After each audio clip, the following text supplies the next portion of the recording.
Now, what time would your party start, let's say? Like 9:30.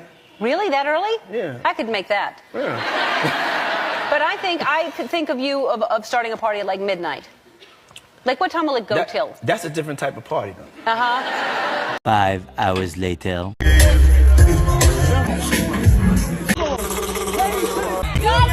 my ring.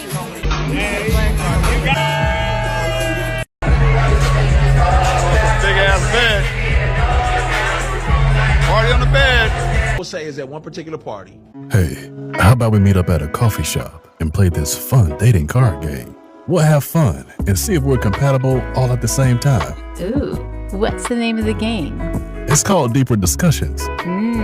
I'm down.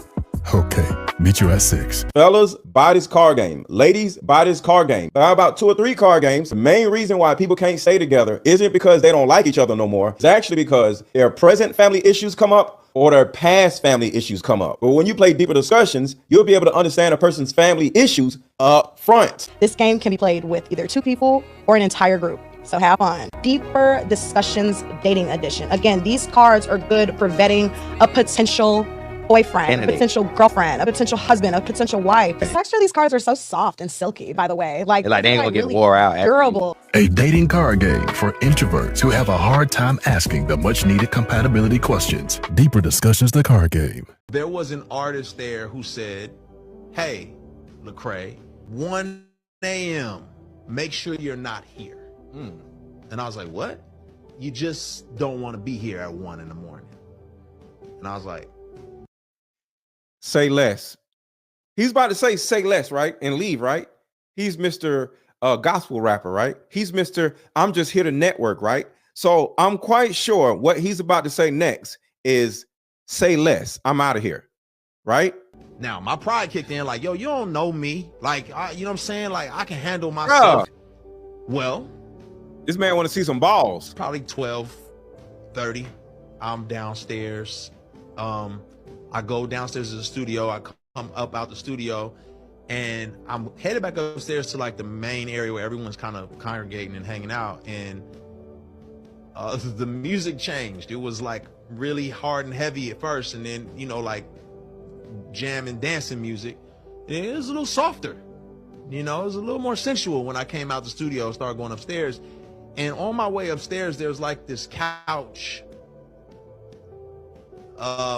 I won't say how the couch was designed, because then that may give away whose party and whose house this was. There was a couch. They go to couch. And on the couch, I saw a couple of guys really going at it, hard and heavy. And man, and I was like, oh, you know, my brain, I'm thinking, well, you know, this celebrity party, people do. So Mr. Christian, Mr. Networking, just walked in on two dudes having intercourse, and he's like, oh, okay. This is what they do. Really? Mr. Righteousness. Really? Okay, Mr. Righteousness. Let's see what he does or doesn't do next. Hey, how about we meet up at a coffee shop and play this fun dating card game? We'll have fun and see if we're compatible all at the same time. Ooh, what's the name of the game? It's called Deeper Discussions. I'm down.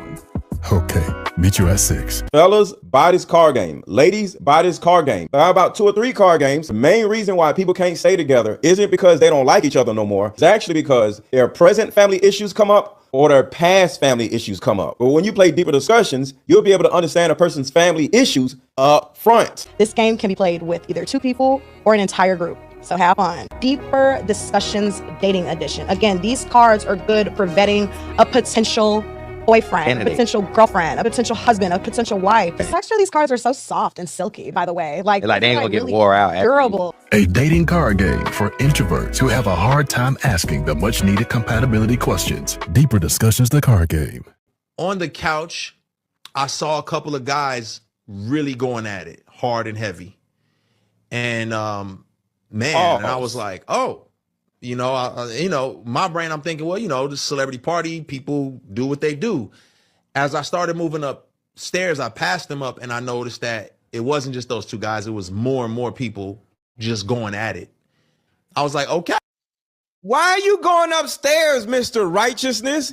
He's still in the damn party. It's 1 a.m. That's one thing. There's no more networking. Somebody warned him, and he's still in there. He walks in on two dudes going at it, pause, and he's still going up the stairs. It's time for me to roll. I'm going to grab my stuff and I'm going to get up out of here. I know that's how this went down. So was that shocking? Absolutely. Was I forced or coerced into anything? I was not. But why they felt that comfortable, I don't know. Maybe the invite list, they was like, yeah, all these people. I don't know. I'm shocked that it went down. But I've been to another situation, another person's party, celebrity party, and oh, now you're going to another party. This man loves the party, don't he? God damn.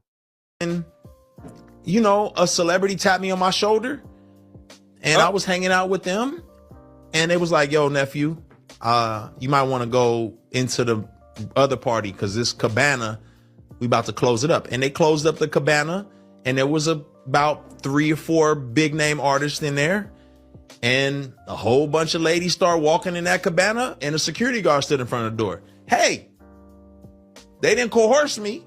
They didn't. Hold on, I want to be at that party now. That's a different party. Like, wait, what? Why I can't go to that one? I want to go to that party.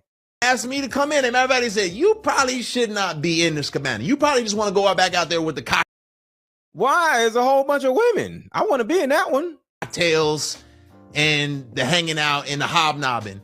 And shout out to my guy Brandon T. Jackson, man. Brandon T. Jackson, you know, I don't know what he's up to these days, but at this particular party, Brandon T came up to me and he said, yo, man, like Satan will steal your soul in this industry, bro. And he was really like, I loved the fact that he felt like, he's like, I love your soul and your spirit, and I want you to thrive, Cray. I don't want you to get devoured out here. And I just appreciated that, because for him, he was like, he has seen some detriments and some of the dark side of things. And he was like, yo, I want you to be taken care of. This is intense. Here we go. This story is the reason I stopped making content for 5 years. You guys remember when all those Vine stars and skit Instagrammers moved to LA in like 2015-ish? So I wasn't a huge creator at the time, but I was there and around it all as all of that stuff was happening. I moved from Chicago to LA 3 weeks after high school with like $2,000 in my pocket that I saved up working at Steak and Shake with this other aspiring creator named David. I was much more into editing and being behind the camera at that time, and he was much more into Vine and vlog and being on camera. That time of our lives was absolutely crazy. Everybody was broke, posting anything we could onto YouTube to get some attention. I happened to get a spot at the now notorious 1600 Vine Apartments, and David got a spot a little bit closer to USC. Everyone was collaborating with everyone, and it was the era of clickbait YouTube. And to be honest, it was extremely fun for the first few months, until Hollywood started to notice that influencers were the next big thing, and that the landscape of the industry was changing. And we started to get invited to more exclusive parties and events, where it seemed as if old Hollywood was almost grooming new Hollywood. And there was rumors of this one gathering that was happening on a monthly basis, where it seemed like anybody that got invited saw a massive jump in their numbers, secured huge brand deals right after attending. But apparently this gathering worked on a buddy system. Someone had to vouch for you and bring you as a guest. And by blind luck, me and David ended up getting invited. Some talent agents saw me and David shoot a silly skit at a random party. He didn't invite us that second, he just told us that he saw something special in us and took our contact information. And listen, people do that all the time in LA, but this guy had a different feel to him. He wasn't trying to convince us he had connections or hype himself up like everybody else does. He was just super calm and had a sharp way of speaking that demanded respect. He was extremely brief, and after getting our numbers, he just said, look out for the invite, and walked away. And this is where it gets weird. I never gave this guy my address, I only gave him my number, but I ended up getting an invitation by letter. And at the time, I thought that that was so cool. But in retrospect, as an adult looking back at it, that alone was a huge violation of privacy and a major red flag. But at the time, when I tell you, I was absolutely buzzing with excitement. When I got it, the letter was so extravagant and detailed. It was gold with black and red lettering that read something like, your talents have been noted, your name has been endorsed, and I'll never forget this part. The dreams you have been chasing are a night away through the 7th heaven. And the address was a beautiful home in Laurel Canyon that was set to happen that weekend. It also noted to not be a minute late and not to expect to leave before midnight. And at the time, it felt like the Willy Wonka golden ticket. And the excitement doubled when I got a text from David at the same time, in all caps saying, "Did you get one too?" I felt like our lives were about to change. And I was right. David blew up after this party, and I had to go into hiding. And I was right. David blew up after this party, and I had to go into hiding. When I tell you I was on cloud 9 leading up to that party, I mean it. I was so young and naive and delusionally optimistic. I truly believed that I was going to go to this party and leave rich, because it literally seemed like that was happening to the creators around me that attended. I was hyped. I've never been a braggy person, but when you're young and excited, you get consumed by good news and want to talk to your friends and peers about it. So Everybody share this video. Share this video. If you want to know what happens next, share this video. Hit the share button. Facebook, hit the share button. Hit the share button. Facebook, hit the share button. Facebook, hit the share button and put share in the chat. Hit the share button and type shared in the chat. Hit the share button and type shared in the chat. Everybody needs to see this. Hit the like button, hit the share button. Let's go. that I chatted with who I knew was a content creator and was in the know about this party, I couldn't help but to tell them. And all the feedback was positive and along the lines of, let me know how it goes, or can you try to get me into the next one? And even some from bigger creators saying, I'll see you there, with like a little smirk on their face. Like they were pumped for me. Except for one conversation with a creator that most of you probably know. This creator is an extremely positive guy, and he's one of the most wholesome, bubbly, genuine guys I met out there. And when I told him the good news, he looked at me like I told him a tsunami was headed towards the building. The usual joy that this man brought to every conversation turned into real fear and concern. And he made me leave the lobby and come up to his apartment before explaining anything to me. Like he was scared that somebody was gonna overhear our conversation. When we got up to his apartment, he was just pacing. Like he had no idea how to start this conversation. But when he finally spoke up, all he said was, listen, Doug, I know you're excited, but I'm begging you, please do not go. That man is not who you think he is. He was being so frantic, and I could see tears welling up in this guy's eyes. But I was young, and I thought that I knew everything. I didn't even think the talent agent that sent us the invite was important. I was interested in the connections, and I didn't really care. Hold on, didn't Lecrae say the same thing, y'all? And shout out to the people that are sharing my video. I appreciate y'all.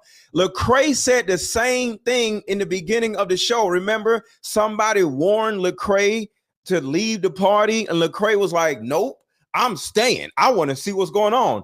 This is what I'm saying. It's the verbal contract.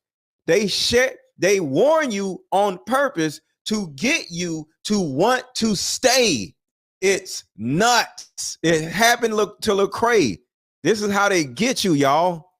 If the talent agent was shady, or if his intention was to sign me to a bad deal. I thought I'd just say no to any bad contract that he tried to send me, but still get to reap all the benefits of the party. So I tried to pry a little bit and ask follow-up questions, but all he gave me was, I have a friend who went, and he hasn't been the same since he didn't cooperate. I don't know what he saw or what they did to him, but Doug, I do not want to see that happen to you. I felt like our lives were about to change, and I was right. David blew up after this party, and I had to go into hiding. When I tell you I was on cloud 9 leading up to that party, I mean it. I was so young and naive and delusionally optimistic. I truly believed that I was going to go to this party and leave rich, because it literally seemed like that was happening to the creators around me that attended. I was hyped. I've never been a braggy person, but when you're young and excited, you get consumed by good news and want to talk to your friends and peers about it. So everybody that I chatted with who I knew was a content creator and was in the know about this party, I couldn't help but to tell them. And all the feedback was positive and along the lines of, let me know how it goes, or can you try to get me into the next one? And even some from bigger creators saying, I'll see you there, with like a little smirk on their face. Like they were pumped for me. Except for one conversation with a creator that most of you probably know. This creator is an extremely positive guy, and he's one of the most wholesome, bubbly, genuine guys I met out there. And when I told him the good news, he looked at me like I told him a tsunami was headed towards the building. The usual joy that this man brought to every conversation turned into real fear and concern. And he made me leave the lobby and come up to his apartment before explaining anything to me. Like he was scared that somebody was going to overhear our conversation. When we got up to his apartment, he was just pacing. Like he had no idea how to start this conversation. But when he finally spoke up, all he said was, listen, Doug, I know you're excited, but I'm begging you, please do not go. That man is not who you think he is. He was being so frantic, and I could see tears welling up in this guy's eyes. But I was young, and I thought that I knew everything. I didn't even think the talent agent that sent us the invite was important. I was interested in the connections, and I didn't really care if the talent agent was shady, or if his intention was to sign me to a bad deal. I thought I'd just say no to any bad contract that he tried to send me, but still get to reap all the benefits of the party. So I tried to pry a little bit and ask follow-up questions, but all he gave me was, I have a friend who went, and he hasn't been the same since he didn't cooperate. I don't know what he saw or what they did to him, but Doug, Since he didn't cooperate, that's the key word. If you go to these parties and you stay through the whole party, you have to cooperate. Somebody says, what is it, an agent? These people have not agents because he's young, but some people will have an agent, and an agent would know somebody that knows somebody, and the person is somewhat of a recruiter. So it's not like the person is your agent. These people have recruiters that, so for example, say you are a content creator and your friend has an agent, but you don't. The agent will tell the recruiter that who's around the guy that has the agent. And next thing you know, the agent will tell the recruiter to go look at this guy, look at that guy. He's an up and coming creator, up and coming actor, up and coming rapper. So the recruiter would talk to the people that don't have agents through the actual agent.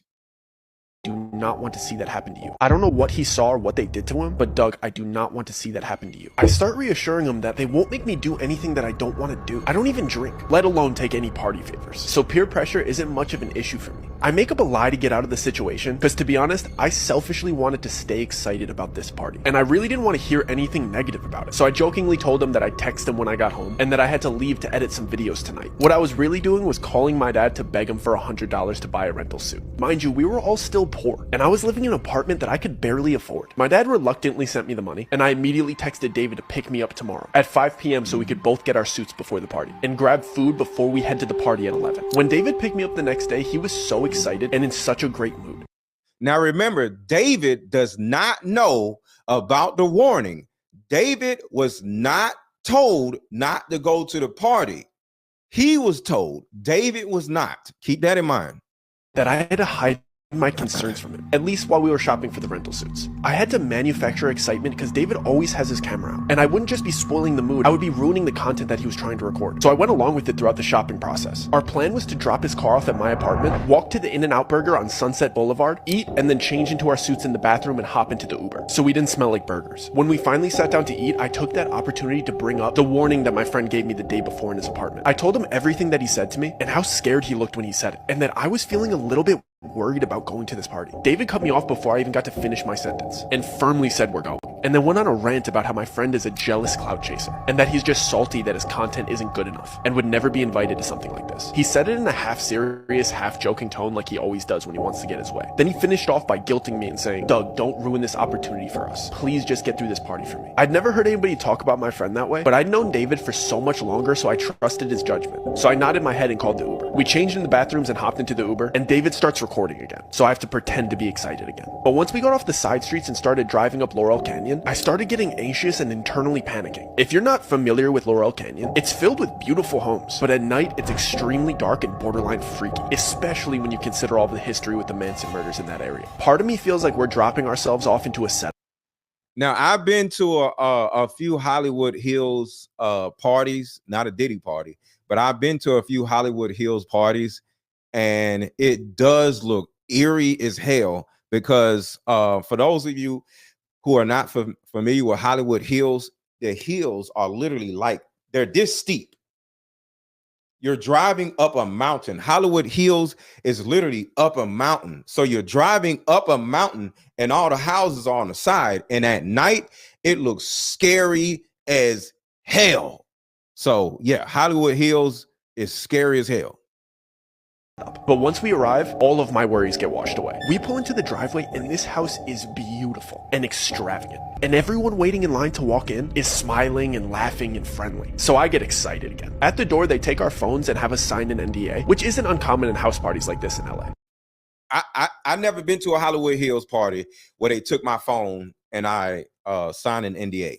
So I've never been to a Hollywood Hills party where they took my phone and I signed an NDA. I don't know if I want to give up my phone. I'm not giving up my phone because what if they hack my phone? What if they can't find my phone? I ain't doing that. So I've never been to a Hollywood Hills party where they took my phone and I signed an NDA. So Miss Galore says she has. Okay, you ain't taking my damn phone.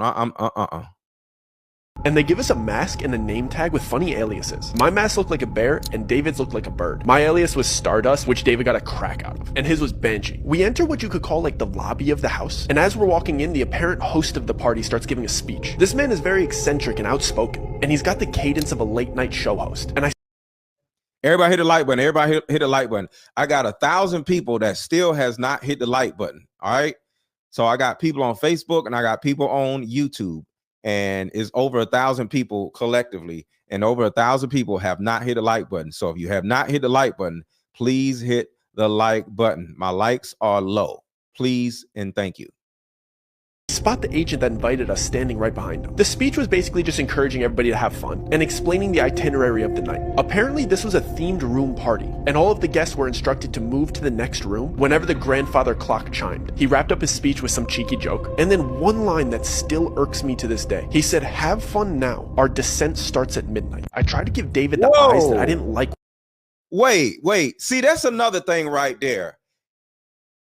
I'm not finna be in a party where somebody says, "Have fun now, our descent." No, descent means going lower. No way in hell. I'm not that thirsty for fame. No way in the world. Where this party was going. This type of behavior from people that I saw as adults made me extremely uncomfortable. Oh, hold on. Back this up. So he's young. This is in 2015. He's young, and a lot of the people there are like in their 30s, right? And he's saying everybody is a little too touchy-feely for his age range. Older people acting like this is kind of weird to him. That's what he's saying. So let me hold on. That invited us standing right behind him. The speech was basically just encouraging everybody to have fun and explaining the itinerary of the night. Apparently this was a themed room party, and all of the guests were instructed to move to the next room whenever the grandfather clock chimed. He wrapped up his speech with some cheeky joke, and then one line that makes me fun now. Our descent starts at midnight. I tried to give David the eyes that I didn't like where this party was going. This type of behavior from people that I saw as adults made me extremely uncomfortable. The moment the host wrapped up his speech, a couple of workers came out of the doorway. They were holding a couple sets of long poles. All of a sudden music started playing and everybody seemed like they knew what was going on. So I just went along with it. So I guess these parties start off with a big game of limbo. It's funny seeing people dressed so nicely playing a silly child's game, but it's even weirder seeing A-list celebrities being so excited to play. Because everybody had masks on, but when somebody that you grew up watching in movies walks by you with a quarter of their face covered, you still know it's them. I was amazed with how inviting and willing to introduce themselves these people were. I was expecting at least an undertone of uppityness in there, but it seemed like everybody was involving everybody in conversation, and they were frequently introducing themselves to me with their alias, of course. The only thing weird about it was something that I didn't notice until the third person did it. When they shook my hand, they pressed their thumb into the soft part between my thumb and my pointer finger, and I only recognized the pattern because the third guy gave me a big smile and said, "This must be your first time here." In retrospect, this should have alarmed me, but it seemed like they got friendlier when they realized that it was my first time here, so I didn't really think anything of it. But before, so the way they find out if you're a regular at these parties or a newbie is they would give you a handshake and they would press the inner part of your finger right here. And if you don't press their hand back, they'll know that you're a newbie. So they're, "Hey, how you doing?" And they'll press the inner part of your hand. And if you don't press the inner part of their hand, they instantly knew that you are a newbie, and you are food, if you know what I mean.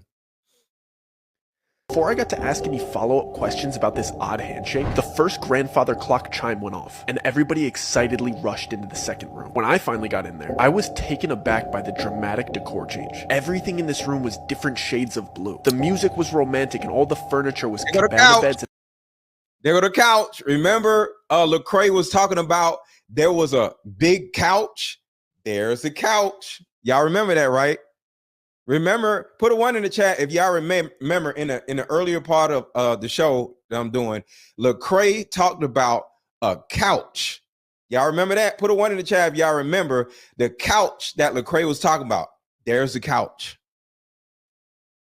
And love seats. I stood there for a second trying to realize what was different, but I couldn't put my finger on it until some girl walked by and caressed my shoulder in a really flirty manner. The decor changed, but the way everybody was acting was drastically different. Before, everybody seemed to be outgoing and inviting. Don't be touching me. But the second they stepped foot into this room, they became touchy, flirty, and suggestive. I was only 19 at the time, so this type of behavior from people that I saw as adults made me extremely uncomfortable. especially when I saw that the cabana beds had curtains that you could close for privacy. And I realized that these people weren't just being suggestive, they meant it. I tried to get... Now remember, Lecrae said when he walked into a room, it was a cabana bed and there was two dudes, in his words, going at it hardcore. Y'all see how Lecrae and this guy were at two totally different parties, but they're the same type of party.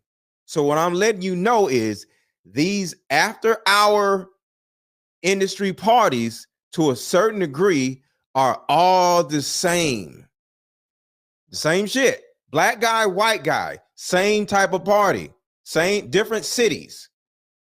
David the eyes that I didn't like where this party was going, but he seemed to be really enjoying the female attention, so I was on my own. I basically stayed in perpetual motion and walked laps until the next chime went off, so I didn't have to sit next to anybody for too long and let them get too comfortable. The clock finally went off and everybody rushed to the next room immediately. The weirdest part was the people that were in the private sections didn't even bother redressing except for the mask. I was in no rush to get to the next room, but I could see into it over the crowd of everybody's head. The walls were bright orange, but the smells that were wafting in from that room were amazing. And when I finally got in there, it was like the Hogwarts feast. It was table after table of the most delicious spreads I've ever seen. There was full tables for seafood, full tables for meats, full tables of sushi, and an entire wall of spirits. I almost started enjoying myself again, until I saw the way these people were treating this food. They were disrespectfully biting chunks out of delicious prime rib roasts. They were just shoving copious amounts of high-grade sashimi into their mouths and eating caviar like it was cereal. The way that they were just grabbing with their hands and just spitting out things that they didn't like onto the floor ruined my appetite. At this point, I wanted nothing to do with these people.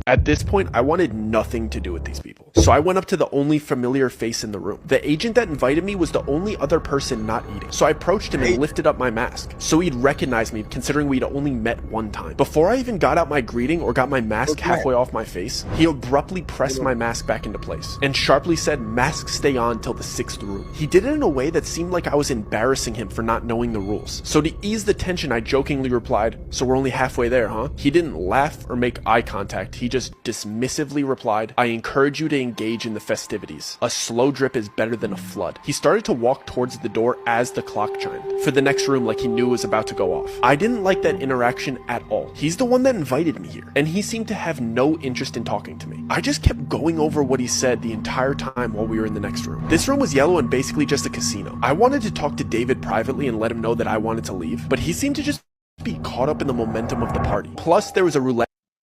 Man, please. David is in heaven right now. David is in heaven. He ain't even thinking about him. The women, the food, everybody's, man, please. David ain't thinking about him. Table in the room. And David's freakishly good at roulette. So at this point... Oh, hold on. Sorry, I paused that at the wrong time. He's moving so fast. Hold on, because I want y'all to hear this detail. Eye contact, he just dismissively replied, "I encourage you to engage in the festivities. A slow drip is better than a flood." He started to walk towards the door as the clock chimed for the next room, like he knew it was about to go off. I didn't like that interaction at all. He's the one that invited me here, and he seemed... Everybody right now, welcome to the new people that are watching. I need all the new people that just came in. Please hit the like button and share this video. This is the most eerie story that you'll ever hear in your life. So one, to the new people. Old people, y'all already did it. So thank y'all. To the new people, hit the like button and share this video. To the people on Facebook, share this video. Everybody share this video, hit the like button. Let's go. This shit is eerie as hell. To have no interest in talking to me. I just kept going over what he said the entire time while we were in the next room. This room was yellow and basically just a casino. I wanted to talk to David privately and let him know that I wanted to leave, but he seemed to just be caught up in the momentum of the party. Plus, there was a roulette table in the room, and David's freakishly good at roulette. So at this point, the winning streak that he's building is the center point of the party. I can't fully focus on what the agent said to me because I have to pretend to be excited about David's winning streak in a fake casino where you're not actually winning money. And like clockwork, the chime goes off. The entire party starts rushing to the next room again, and the vibe changes dramatically. I'm the last person to walk into the bright red room. This room didn't seem to have a specific activity like the others. It was just empty and bright red. and everybody was whispering to each other. For a split second, I thought it might be a big game of telephone or something silly like that, but as I started walking through and brushing shoulders with these people and hearing what they were saying to each other, I started questioning everything. The same people that I saw laughing and celebrating and eating together were whispering the most heinous, offensive comments directly to each other. I mean things that you wouldn't even say behind your friend's back, they were saying it to their face. I'm talking friendship-ending secrets and personal opinions about each other. This is a secret room where your job or your responsibility is to divulge your secrets or negative things that you may think about another person, because we all have negative thoughts about other people, even our friends, right? This is the room that you divulge whatever you feel about your friends or other people. So it's kind of like say it now or forever hold your peace type shit, right? So if you don't like Chris Tucker, for example, right? You walk up to Chris Tucker and say, yo, you are a terrible actor, and I think you should have did Friday, something like that. So this is the time that you can literally walk up to a star, somebody that you look up to, and tell them some crazy shit without them being offended. This is what is a forever hold your peace room. Faced with envy and jealousy. I hurried to a quiet corner because I was sick of hearing everybody's dirty laundry after walking around for a minute and a half. And it all clicked. I knew exactly what this party was. I see the host ask the first person in line a question before having them repeat something that he said. When I tell you I am done with this party, I'm absolutely not doing that. All the dots start connecting in my head while everybody's being horrible to each other around me. I'm trying to recap the whole night and remember the order of each room to solidify my suspicions. But the chime for the next room goes off. This time, everybody gets eerily quiet and calm, like they got all of their venom out. The host of the party announces for all of the newcomers to come to the front. All of the attendees form a single file line. Uh-oh, Stephanie, the red table talk, where they divulge all of their secrets. Jada Pinkett, oh shit. That's why their table was red. Oh, man. Jada Pinkett had red table talk where everybody comes to the table and divulges their secrets. Oh, shit. Shout out to Stephanie. Yo, give the Wife School podcast her props. Oh, shit. You're so right. Red table talk. Divulging your secrets, the red room, all of these, remember, all of these parties after hours are somewhat the same. Oh shit, red table talk. Oh, yo. This is getting even eerier. And I seen the video already. I'm the one that edited the damn video, and it's getting eerie to me. Hold on, man. This is adding up too bad. I tell you I am done with this party. I'm absolutely not doing that. All the dots start connecting in my head while everybody's being horrible to each other around me. I'm trying to recap the whole night and remember the order of each room to solidify my suspicions. But the chime for the next room goes off. This time, everybody gets eerily quiet and calm, like they got all of their venom out. The host of the party announces for all of the newcomers to come to the front. All of the attendees form a single file line in front of the next room's door. There's about 10 other newcomers in front of me and David, and the agent that invited us is standing to the left of the door, and the host of the party is standing to the right. Real quick, we got a lot of people in here. If anybody wants to drop a $100 super chat, even a $50 super chat, you will be the official sponsor of my stream, and I will keep whatever you say in the super chat or keep your name up on the screen for the rest of the show. So if you want me to blast your channel or put your channel out to everybody where everybody can see it, or a comment that you want everybody to see, and I will keep your comment up on the screen throughout the duration of the show. $50 or $100, you will be the official sponsor of the show. It's up to you, but you'll get something out of it, because if you have a channel or if you have something that you're pushing with your YouTube channel, you can now be the sponsor where it'll have people come to your YouTube channel. So $50, $75, $100, you will be the sponsor of this stream, and I will have your comment or your channel up here for everybody to see.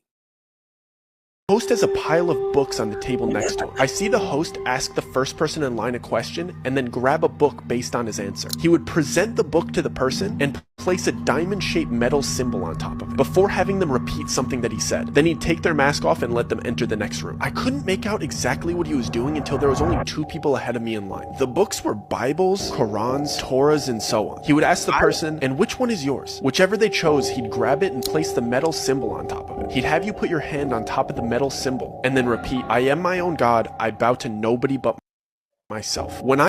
No! Yo! I didn't catch that the first time I seen his video. So everybody has their own religion or, ideology, right? Quran, Bible, right? And they say, which one is yours?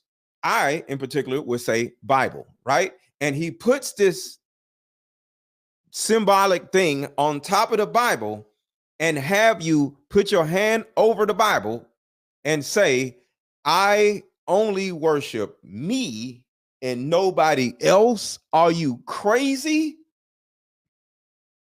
You're literally disavowing your religion or what you believe in right there. Yo, this is nuts. Oh, let me back up a little bit because I want y'all to hear that part. The next room. I couldn't make out exactly what he was doing until there was only 2 people ahead of me in line. The books were Bibles, Qurans, Torahs, and so on. He would ask the person, and which one is yours? Hit the like button, y'all. Hit the like button, hit the like button, hit the like button, hit the like button, hit the like button, hit the like button. There's new people that just came in. So I'm not telling the old people to hit the like button. I'm telling the new people who just came in to hit the like button. If you're new to the channel, hit the like button, subscribe to the channel, hit the notification bell, hit the like button, share this video, hit the like button, y'all. Y'all ain't hitting the like button. Whichever they chose, he'd grab it and place the metal symbol on top of it. He'd have you put your hand on top of the metal symbol and then repeat, I am my own God, I bow to nobody but myself. When I tell you I am done with this party, and I whip my head around and I tell David I am absolutely not doing that. David whispered back in a joking tone like he always does. Dude, it's just a party, who cares? I'll see you in the next room. And he skipped me in line to show me that he'd do it first to make me feel more comfortable. He went through with it and giggled his way into the next room. It was my turn, so I tried to play it cool and whisper to the host, do you mind if I skip this part? It's making me a little bit uncomfortable. I thought he'd subtly break character and reassure me that this is just a party theme and it's all good. Instead, he whispered back to me in a really kind tone, of course, man, don't worry about it. Just take your mask off and turn around. I was relieved for about a split second before the agent that invited me here grabbed my arm and started guiding me towards the exit. And I see that everybody that was behind me in line staring at me straight-faced. I look back at the host and he's standing up and loudly shouts like he's starting a chant. The price was not paid. And then everybody in line that was staring at me chants in unison like they knew exactly what to do. Remove the profane. And they repeated over and over until I'm through the exit door. The price was not paid. Remove the profane. The price was not paid. Remove the profane. I just start panicking. Now I know for sure Joe isn't safe either. The whole intent of this party was to butter me up to get me to do these horrible things. So the agent just walks me to the closest door. He doesn't even walk me to the front of the party and out the front door. He just puts me out into the backyard. It's 4 a.m. My friend's still inside. I don't have my phone. So I decide to walk around the right side of the house because that's where all of the party attendees were kind of headed. Let me see if I could peek in and maybe flag down David to let him know I got kicked out. And there's some windows to the next room. But all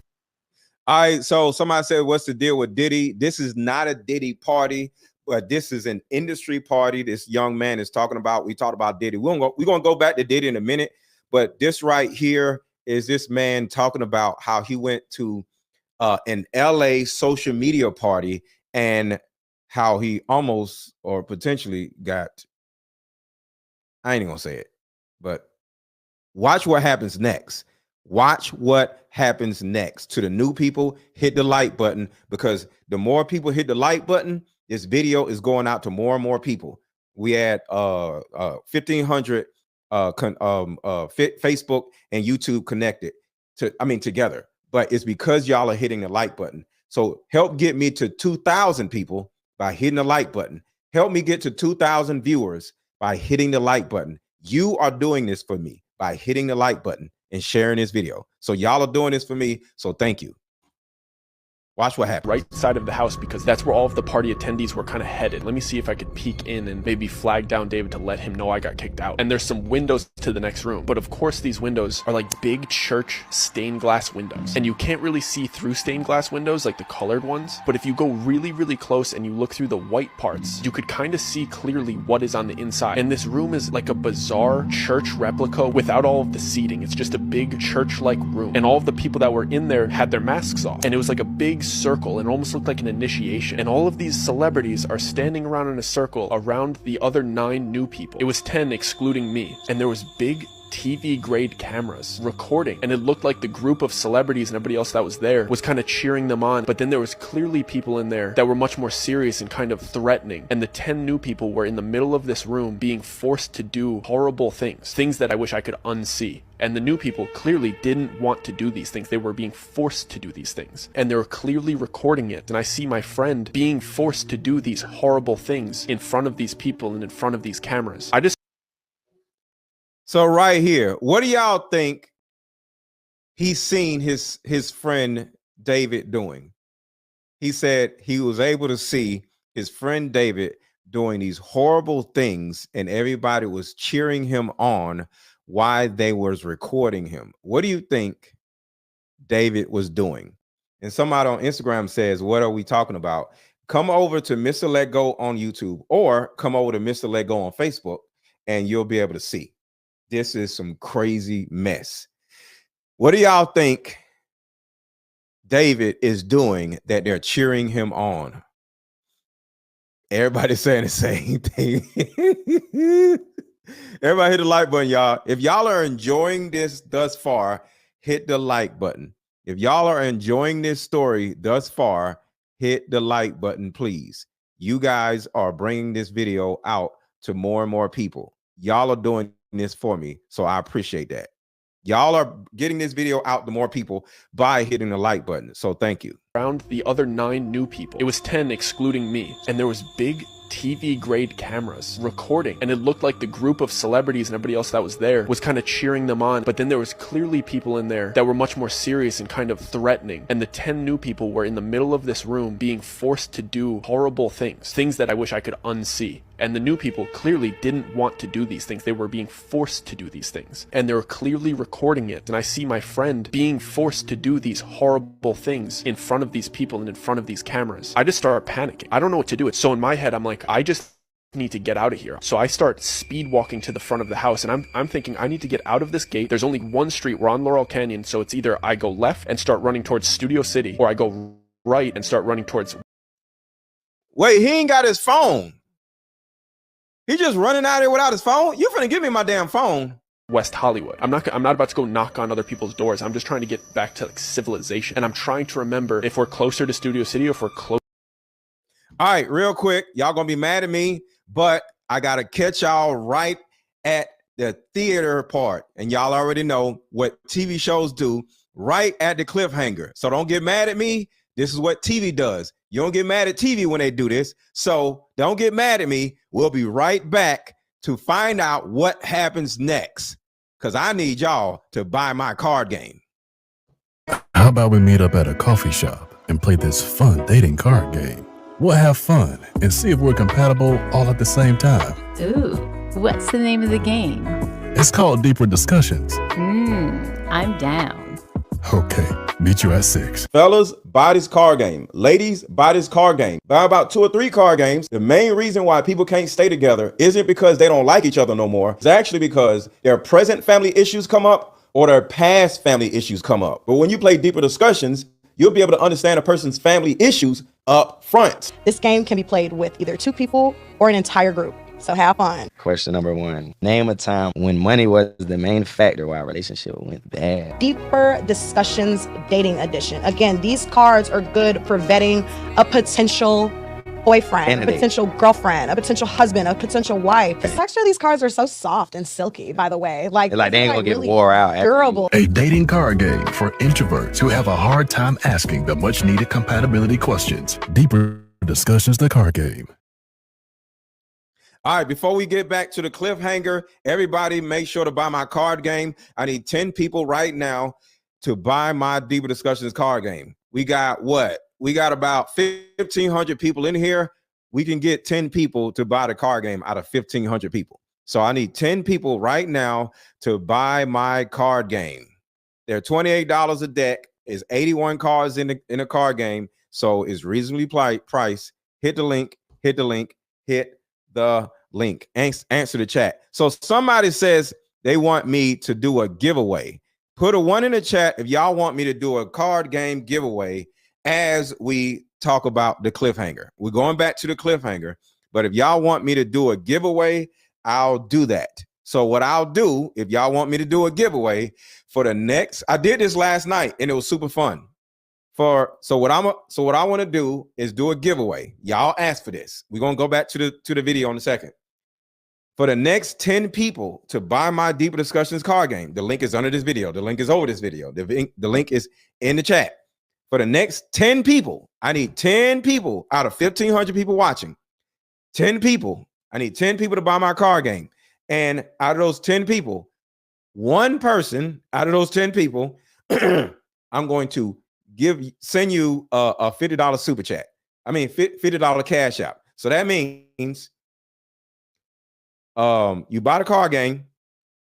I'm gonna write all of y'all names down, and I'm gonna pull your name out of hat, and I'm gonna cash out you $50, which means you just got a card game plus $25. That is my giveaway. What's the link? The link is right here. Hold on. Hold on. I'm about to drop the link. Sorry about that, y'all. Somebody says do a giveaway. So I am listening to the viewers. So we're going to get back to the video. So before we go back to the video, here is the link to buy the card game. I need 10 people to buy the card game. And when 10 people have bought the card game, it's 1,500 people in here. After 10 people have bought the card game, I'm going to do a giveaway where I'm going to pull y'all names out of a hat, and one of the 10 people are going to get a $50 cash out. Cool? All right, so here we go. Let's go back to the video. Now it's up to y'all. We need 10 people to buy the card game. All right, let's go. Hollywood, I don't even know. As I get to the front of the house, one of the employees is standing there, and he's standing in front of. All right, so let me back up just a little bit. Just a little bit. He's running around the house.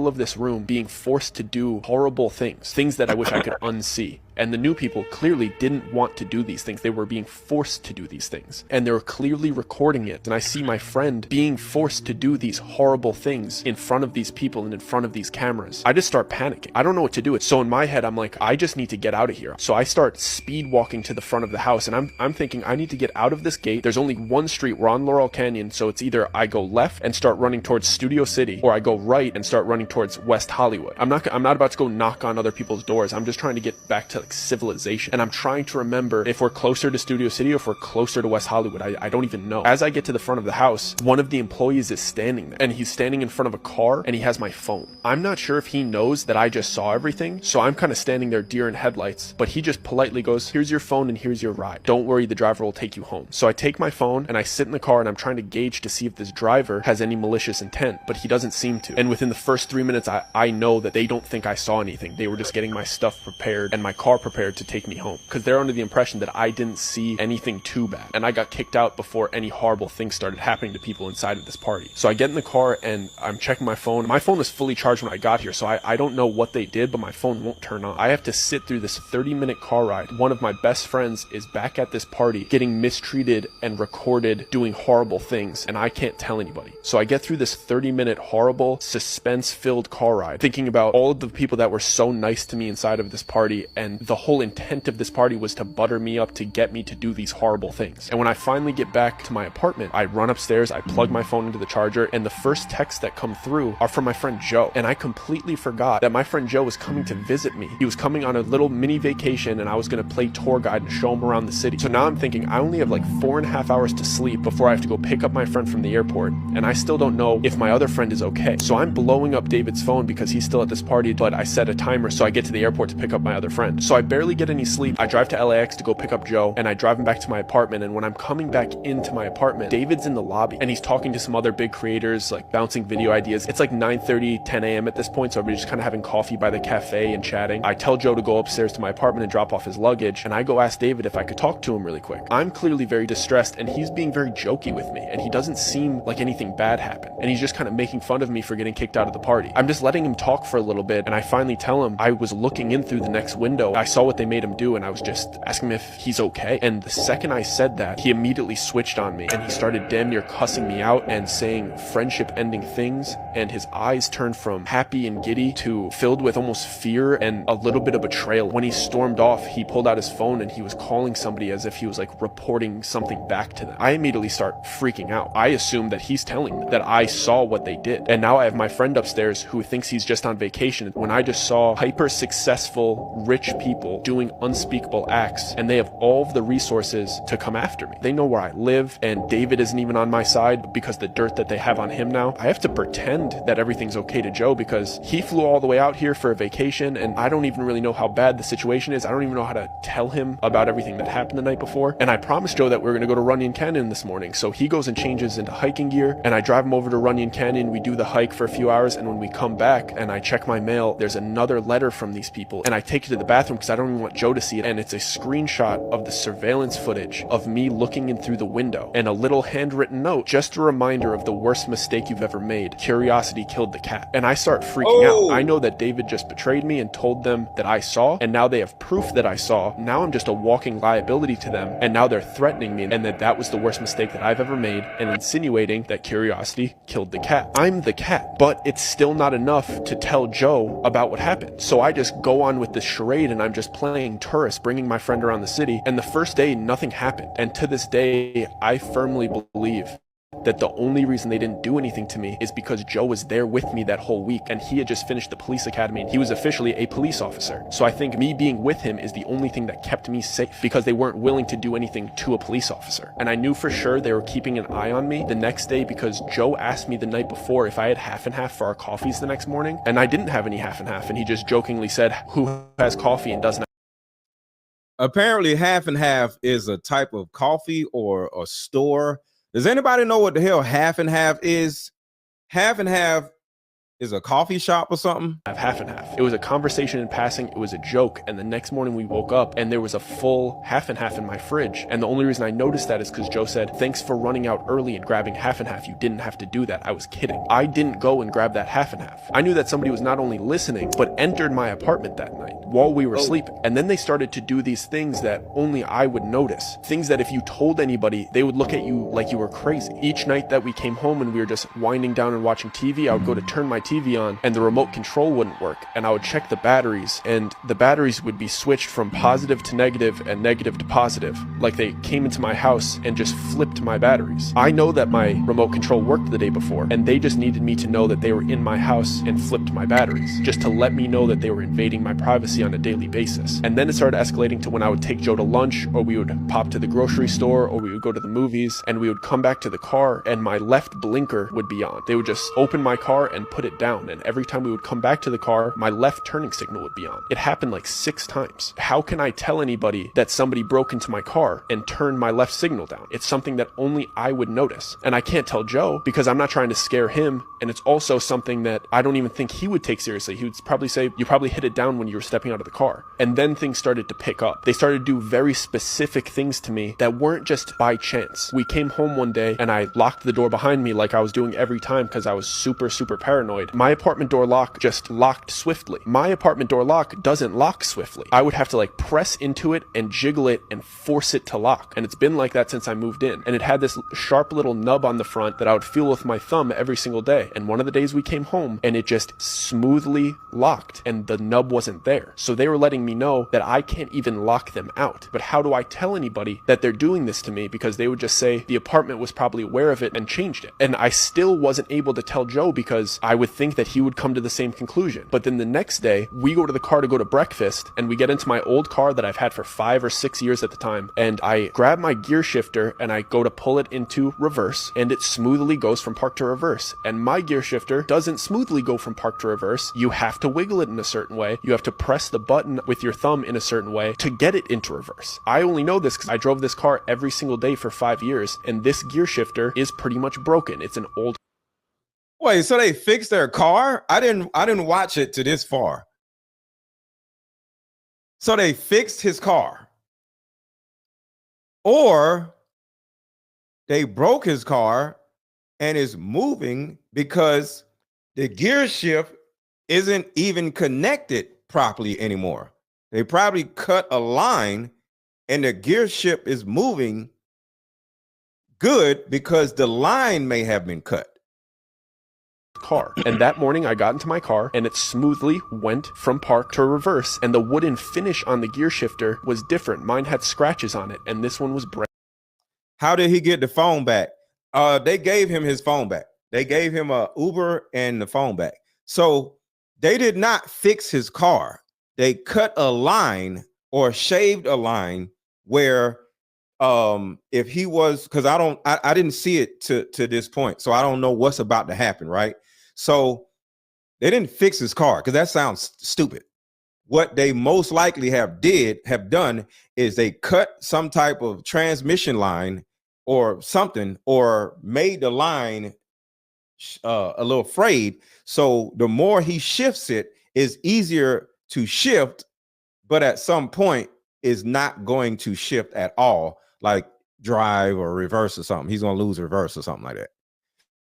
Brand new. So they were telling me not only are they able to just break into my car and turn the left signal down, they're also willing to manipulate my car. Now I know for sure Joe isn't safe either, and me not telling him these things puts him into danger because I'm driving him around in this car. And if they could change my gear shifter, why wouldn't they be able to cut my brakes? So I basically just break down and I have to tell Joe everything from start to finish about this weird party with this weird agent and the little things that I've been noticing all week, and that this was the last straw. And Joe believed me because we used to drive around in my car together all of the time, and sometimes he would drive my car, and he made me promise that I did not get that fixed. The gear shifter was still broken yesterday and it's fixed today, and I didn't do that. So that won him over, and he basically said, we need to get out of here. It shook him too. He didn't like the idea of these people in the house. When I told him I didn't get the half and half, when I told him all of these things that were adding up over the last couple of days, it freaked him out. And he's like, bro, we got to go back to your apartment. We got to get your stuff. We got to get you out of here. Then my entire world is shattering. I moved out here and all of these things were going great for me, and I had a place and I had friends, and I didn't want to leave. Maybe the stuff will die out. I'll be able to work with other people. It's going to be okay. I don't want to just leave my apartment, leave all my stuff. But Joe insisted that we went back to my apartment to grab his stuff and mine and then go stay at a motel before he leaves the next day. And when we got to my apartment, David was in the lobby with other creators by the cafe again, and I went up to him. I didn't really have any idea about what I was going to say to him. All he did was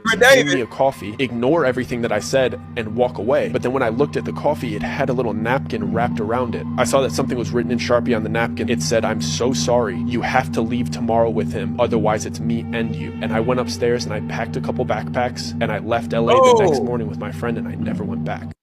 His name is Dougie Corrado. Dougie Corrado.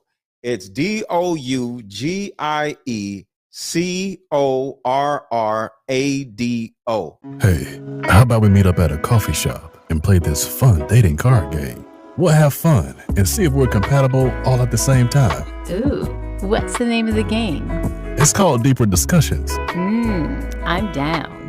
Okay, meet you at 6. Fellas, buy this card game. Ladies, buy this card game. Buy about 2 or 3 card games. The main reason why people can't stay together isn't because they don't like each other no more. It's actually because their present family issues come up or their past family issues come up. But when you play Deeper Discussions, you'll be able to understand a person's family issues up front. This game can be played with either 2 people or an entire group. So have fun. Deeper Discussions Dating Edition. Again, these cards are good for vetting a potential boyfriend, a potential girlfriend, a potential husband, a potential wife. The texture of these cards are so soft and silky, by the way. Like they ain't gonna really get wore out. Durable. A dating card game for introverts who have a hard time asking the much needed compatibility questions. Deeper Discussions, the card game.